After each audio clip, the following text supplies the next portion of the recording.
Okay, નમસ્તે વિદ્યાર્થી મિત્રો. સરસ્વતી સ્કૂલ દ્વારા ઓનલાઈન એજ્યુકેશનમાં હું જયેન્દ્ર સર આપનું સ્વાગત કરું છું. આપણે જે વિજ્ઞાન અને ટેકનોલોજી સબ્જેક્ટની અંદર એક ચેપ્ટર પૂરું કરેલું છે. હવે આપણે એક નવું ચેપ્ટર શરૂ કરવા જઈ રહ્યા છીએ. જે ચેપ્ટરનું નામ છે જૈવિક ક્રિયાઓ. બોર્ડમાં આ ચેપ્ટરમાંથી જનરલી 6 માર્ક્સનું પૂછાતું હોય છે, જેમાં એક 4 માર્કનો પ્રશ્ન પૂછાતો હોય અને એક 2 માર્કનો ક્વેશ્ચન પૂછાતો હોય છે. એટલે એમ કુલ 6 માર્કનું આ ચેપ્ટરમાંથી પૂછાતું હોય છે. હવે પહેલો જ આપણને એવો પ્રશ્ન કે ભાઈ જૈવિક ક્રિયાઓ એટલે શું, જૈવિક ક્રિયા કોને કહેવાય?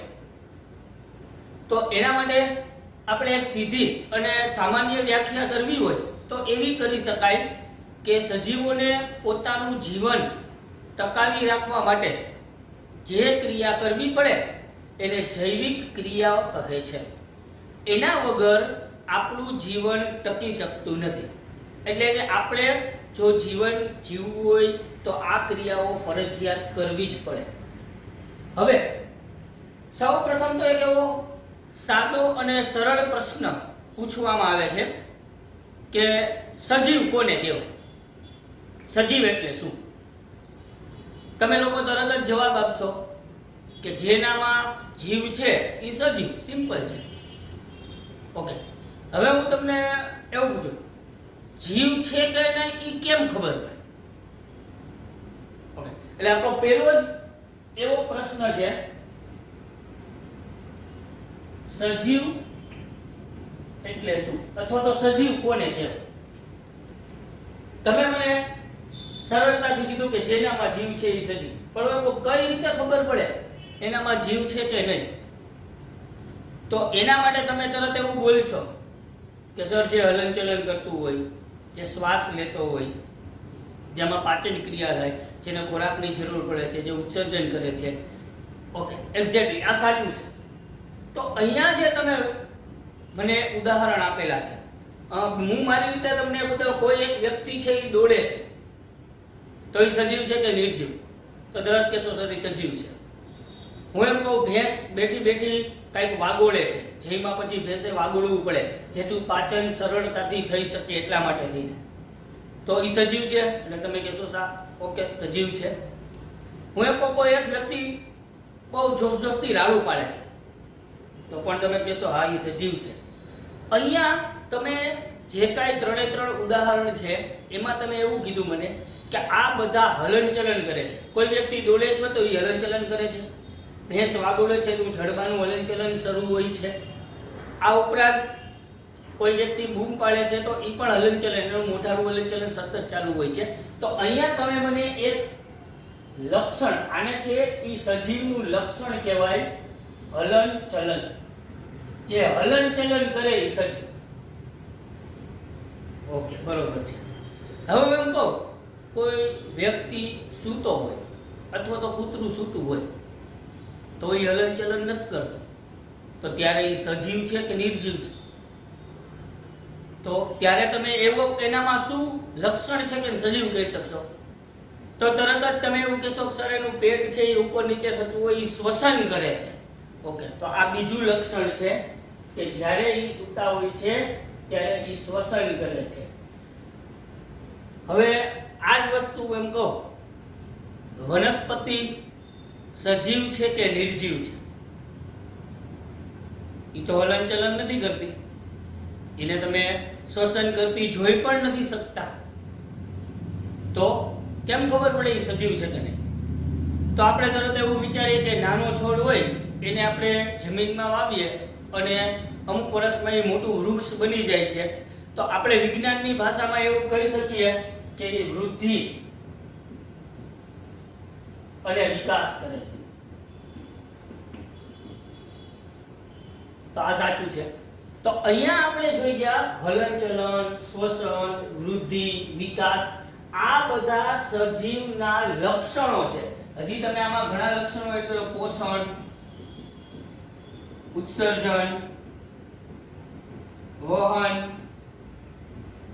આ બધા જ સજીવના લક્ષણો છે, જે હલનચલન કરે, શ્વસન કરે, વૃદ્ધિ કરે, વિકાસ કરે છે, પોષણ મેળવે, ઉત્સર્જન કરે, વહન કરે, આ બધા જ સજીવના લક્ષણો કહેવાય. એટલે સજીવની વ્યાખ્યા આપવી એટલી સરળ નથી.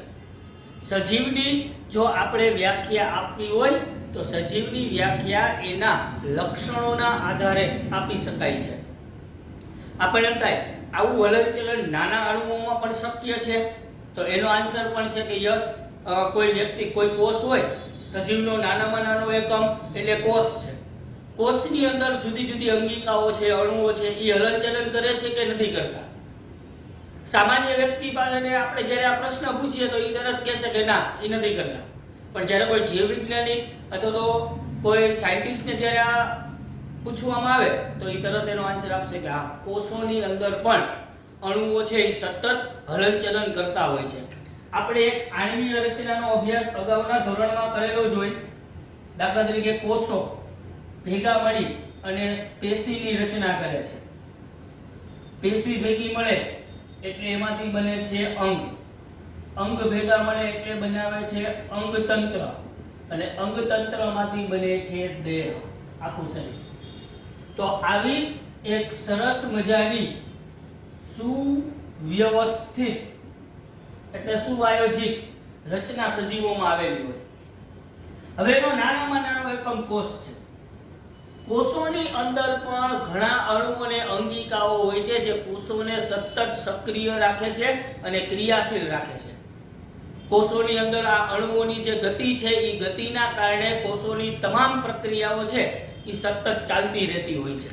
તો આમ કોષ છે એની અંદર જે આણ્વીય ગતિ છે, અણુઓની ગતિ છે, એ આ સજીવને પોતાનું જીવન ટકાવી રાખવા માટે ખૂબ જ ઉપયોગી હોય છે. આ વ્યવસ્થિત રચનાઓ છે એ સમયાંતરે તૂટતી પણ હોય, નિર્માણ પણ પામતી હોય. તો આ વ્યવસ્થા તૂટે તો સજીવ મૃત્યુ પામે. આ વ્યવસ્થિત રચનાઓનું તો સમારકામ કરવાની પણ જરૂર પડે, એટલે રક્ષણ અને સમારકામની પણ જરૂરિયાત પડતી હોય છે, જે કોષો દ્વારા સતત ચાલતું હોય છે. એટલે રક્ષણ અને સમારકામ દ્વારા આ સુવ્યવસ્થિત રચના છે એ સતત ચાલતી હોય છે.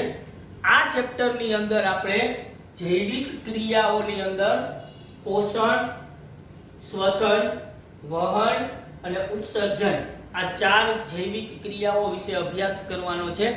બાકીની જૈવિક ક્રિયાઓ છે, લક્ષણો છે સજીવના, એનો અભ્યાસ આપણે આગલા ધોરણ 11, 12 સાયન્સની અંદર કરવાનો આવતો હોય છે. તો આ ચેપ્ટરમાં આપણે પોષણ, શ્વસન, વહન અને ઉત્સર્જન જેવા ટોપિકનો અભ્યાસ કરશું. એમાં સૌપ્રથમ આપણે જો અભ્યાસ કરીએ તો આખી રચનાને, આખા ચેપ્ટરનો જે મેઇન હાર્દ છે કે જે 4 વસ્તુ આપણે ભણવાના છીએ એને શરૂઆતમાં આપણે ટૂંકમાં જોઈ લઈએ કે જેથી કરીને આપણને એવો ખ્યાલ આવે કે આ ચેપ્ટરમાં આપણે આના વિશે અભ્યાસ કરવાનો છે. તો હવે પછીનો જે આપણો પ્રશ્ન થાય એ પ્રશ્ન એવો થશે કે જૈવિક ક્રિયાઓ એટલે શું, અને જુદી જુદી જૈવિક ક્રિયાઓ ટૂંકમાં સમજાવો, તો ટૂંકમાં એના વિશે આપણે માહિતી આપો. હવે આપણો જે ક્વેશ્ચન છે, જૈવિક ક્રિયાઓ એટલે શું? તો શરૂઆતમાં જ આપણે કીધું હતું કે સજીવોને પોતાનું અસ્તિત્વ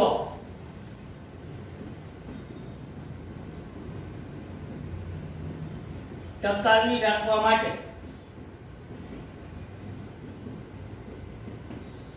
કરવા પડતા કાર્યને જૈવિક ક્રિયાઓ કહે છે. સજીવોને પોતાનું અસ્તિત્વ ટકાવી રાખવા કરવા પડતા કાર્યને જૈવિક ક્રિયાઓ કહે છે. જુદી જુદી જૈવિક ક્રિયાઓમાં પહેલી જૈવિક ક્રિયા છે આપણું પોષણ. પોષણ શબ્દ વિશે બધા જ લોકોને ખ્યાલ જ હોય કે પોષણ શું છે, પણ વૈજ્ઞાનિક રીતે એની વ્યાખ્યા થાય કે ખોરાકને ઉર્જા સ્ત્રોત સ્વરૂપે બહારથી શરીરમાં દાખલ કરવાની ક્રિયા ને પોષણ કહે છે. ઉર્જા સ્ત્રોતને આપણે શરીરમાં બહારથી ખોરાક ખાઈએ, ખોરાકમાંથી આપણને શું મળે છે? તો કે ખોરાકમાંથી આપણને ઉર્જા મળે છે. તો ખોરાક તમારા માટે ઉર્જાનો સ્ત્રોત કહેવાય. તો આવા ઉર્જા સ્ત્રોતને બહારથી શરીરમાં દાખલ કરવાની ક્રિયાને પોષણ કહે છે. જુદા જુદા સજીવો પોષણ મેળવવાની પદ્ધતિ અલગ અલગ ધરાવતા હોય છે. કેટલાક સજીવો સ્વાવલંબી હોય, પોતાનો ખોરાક જાતે બનાવી શકતા હોય, કેટલાક છે એ પરાવલંબી હોય, જેનો આપણે આગળ અભ્યાસ કરવાની જ છીએ. કારણ કે ખોરાક સ્વરૂપે આપણે જે ખોરાક લઈએ છીએ ને, આ ખોરાકમાં મોટા ભાગે કાર્બનિક તત્વો હોય છે, કાર્બન આધારિત તત્વો જ હોય. હવે કાર્બન છે એના વિશે તો આપણે અગાઉ ભણી ગયા હોય કે કાર્બન બહુ જટિલ રચના ધરાવતું, ટૂંકમાં જટિલ સંયોજનો ધરાવી શકે એવું સંયોજન છે. તો કાર્બન આધારિત તત્વો ઘણા બધા છે. તો એના આધારે પોષણ મેળવનાર સજીવો છે એના પણ પ્રકારો પડતા હોય છે. એટલે બીજી પ્રક્રિયાઓ આપણી છે શ્વસન. ઓકે, પોષક ઘટકોમાંથી ઉર્જા મુક્ત કરવાની ક્રિયાને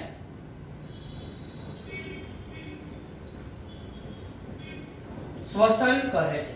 પોષક ઘટકોમાંથી ઉર્જા મુક્ત થાય. યાદ રાખજો, અહીંયા એક એમસીક્યુ સરસ મજાનો નીકળે છે કે ખોરાકમાંથી ઉર્જા મુક્ત કરવાની ક્રિયાને શું કહે છે? તો એનો આન્સર શ્વસન છે. ઉર્જા શ્વસન પ્રક્રિયા દરમિયાન છૂટી પડે છે, પણ આપણે મોટા ભાગે પોષણ લખી નાખીએ. આપણને ભાઈ પોષણમાંથી ઉર્જા મળે. નહીં, પોષણ તો બહારથી ખોરાક દાખલ અંદર કરીએ એ ઘટનાને કહેવાય, પણ શક્તિ મુક્ત કરવાની ક્રિયાને શ્વસન કહેવાય છે. એટલે પોષક ઘટકોમાંથી શક્તિ મુક્ત કરવાની ક્રિયા એને શ્વસન કહેવામાં આવે છે. આ પ્રક્રિયામાં ખોરાકનું કાં તો ઓક્સિજનની હાજરીમાં અથવા તો ઓક્સિજનની ગેરહાજરીમાં વિઘટન થાય અને એમાંથી ઉર્જા પ્રાપ્ત થાય છે. કેટલાક સજીવો ખોરાકનું ઓક્સિડેશન કરે, ઓક્સિજનની હાજરીમાં ઓક્સિડેશન કરે, વિઘટન કરે અને ઉર્જા મુક્ત કરે છે. કેટલાક સજીવો ઓક્સિજનનો ઉપયોગ કર્યા વગર ઉર્જા મુક્ત કરી શકતા હોય છે. આ જે ઉર્જા ઉત્પન્ન થાય છે એ ઉર્જા એટીપી સ્વરૂપે સંગ્રહ પામે છે. એડિનોસાઇન ટ્રાઇફોસ્ફેટ, એટીપી નું પૂરું નામ છે એડિનોસાઇન ટ્રાઇફોસ્ફેટ. એટલે જે ઉર્જા મુક્ત થાય તે એટીપી સ્વરૂપે શરીરમાં સંગ્રહ થાય છે, જેને જરૂરિયાત હોય ત્યારે ફરી પાછી એનો ઉપયોગ કરી શકાય છે. હવે ત્રીજી મહત્વની પ્રક્રિયા છે વહન. અહીંયા એક પ્રશ્ન છે કે ખોરાકનું ઓક્સિડેશન કરવું છે તો સતત એને ઓક્સિજન મળતો રહેવો જરૂરી છે. આ ઓક્સિડેશનની જે પ્રક્રિયા થાય એમાં કાર્બન ડાયોક્સાઇડ વાયુ પણ ઉત્પન્ન થાય છે. તો આ કાર્બન ડાયોક્સાઇડ વાયુ સતત શરીરમાંથી દૂર થતો રહેવો જોઈએ. તો કોષો સુધી ઓક્સિજનને સતત પહોંચાડવો પડે, કાર્બન ડાયોક્સાઇડને સતત દૂર કરવો પડે. તો આમ કોષો સુધી ઓક્સિજનને પહોંચાડવા, પોષક તત્વોને પહોંચાડવા અને નકામા પદાર્થોને શરીરમાંથી બહાર કાઢવા માટે વહન કરવું ખૂબ જ જરૂરી છે. એટલે કોષો હોય એને ઓક્સિજન પહોંચે એ શક્તિ મુક્ત કરે, પણ નકામા પદાર્થ ઉત્પન્ન થાય છે તો એને વહન કરી અને શરીરમાંથી બહાર કાઢવા પડે. એટલે વહન એ આપણી ત્રીજી જૈવિક પ્રક્રિયા છે. એકકોષી સજીવો હોય ને એના દાખલા તરીકે અમીબા, એના શરીરની સંપૂર્ણ સપાટી, આ એની સપાટી એ વાતાવરણના સંપર્કમાં છે.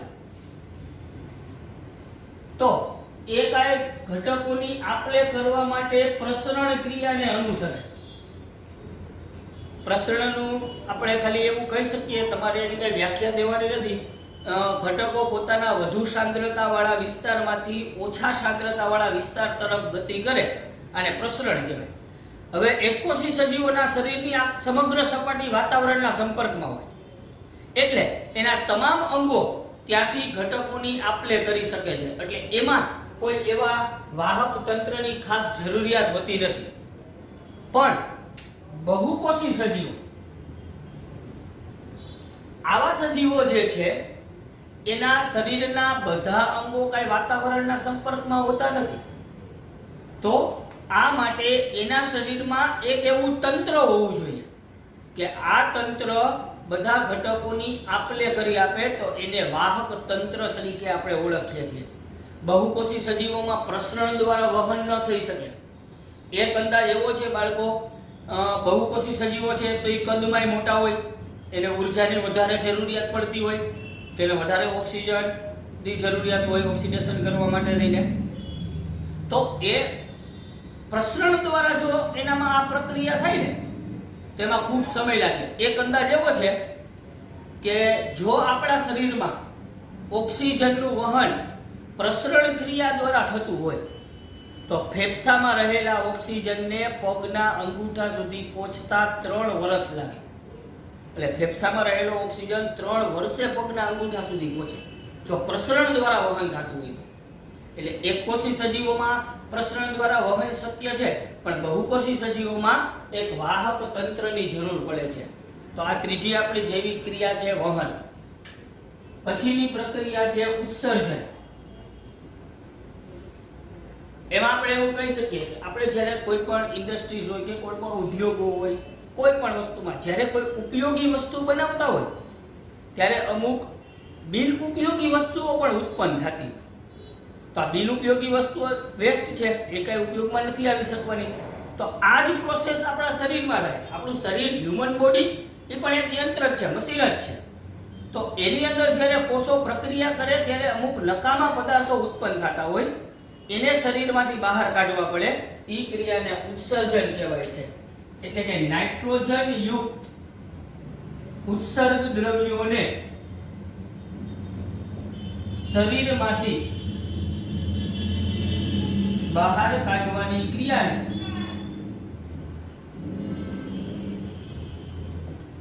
ઉત્સર્જન કહે છે. કોષો જ્યારે શ્વસન પ્રક્રિયા કરતા હોય ત્યારે કાર્બન ડાયોક્સાઇડ વાયુ ઉત્પન્ન થાય. આપણા શરીર માટે કાર્બન ડાયોક્સાઇડ વાયુ નકામો જ છે, તો એને સતત શરીરમાંથી બહાર કાઢવો પડે. કોષો જ્યારે ચયાપચય પ્રક્રિયા કરતા હોય ત્યારે નકામા હાનિકારક નાઇટ્રોજન યુક્ત ઉત્સર્ગ દ્રવ્યો ઉત્પન્ન થાય છે. આ નાઇટ્રોજન યુક્ત ઉત્સર્ગ દ્રવ્યો એટલે કે નકામા પદાર્થોને ઉત્સર્ગ દ્રવ્યો તરીકે ઓળખી શકીએ ત્યાં. આ ઉત્સર્ગ દ્રવ્યોને શરીરમાંથી દૂર કરવા પડે. તો આ નાઇટ્રોજન યુક્ત ઉત્સર્ગ દ્રવ્યોને શરીરમાંથી દૂર કરવાની ક્રિયાને કહેવામાં આવે છે ઉત્સર્જન. તો અહીંયા જૈવિક ક્રિયાઓ જે છે એમાં આ ચેપ્ટરમાં આપણે આ 4 જૈવિક ક્રિયાઓ વિશે અભ્યાસ કરવાના છીએ. એમાંની પહેલી જૈવિક ક્રિયા પોષણ આપણે શરૂ કરીએ છીએ.